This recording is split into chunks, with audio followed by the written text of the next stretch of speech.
la question numéro 1 qui m'est posée quand on est vraiment décidé à acheter un extracteur de jus, c'est évidemment, est-ce que je prends un horizontal, un vertical? Alors là, c'est pas forcément simple, mais mon objectif, c'est simplement que vous compreniez en effet quelles peuvent être les différences et que vous ne vous laissiez pas influencer par une information qui perdure et qui se comprend un petit peu. Je vais vous expliquer, c'est que vous allez la plupart du temps être orienté vers un horizontal.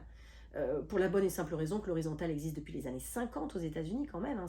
C'est en effet de là que vient notre premier extracteur de jus, le fameux Champion que Kit Davidson a importé dans les années 80.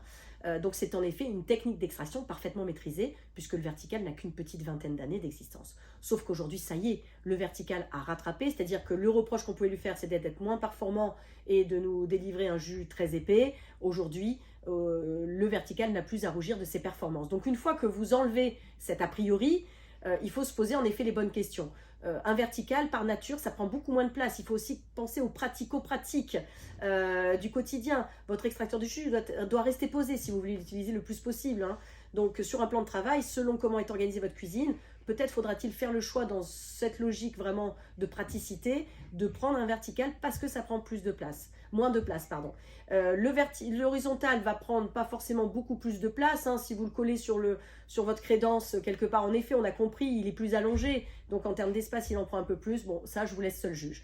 Mais concrètement, sortez en tout cas de tous les clichés que vous allez pouvoir lire aujourd'hui sur Internet. La performance est au rendez-vous dorénavant sur les verticaux.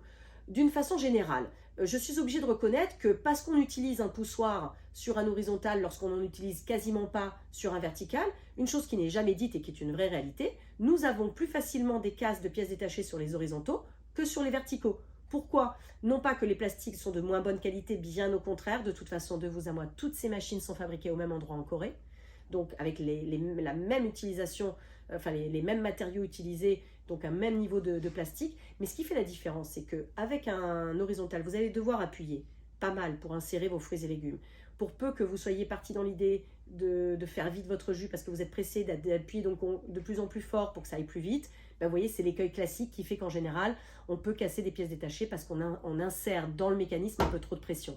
Avec un vertical, la question ne se pose pas, puisque là, si on prend l'exemple d'une carotte, elle va tomber par le poids tout simplement et par sa gravité naturelle et va réussir à se faire embarquer par la vis qui est dans le même sens que l'insertion donc de ses fruits et légumes. Donc de ce fait, on n'utilise quasiment pas de poussoir. Ça, c'est en effet un point quand même important.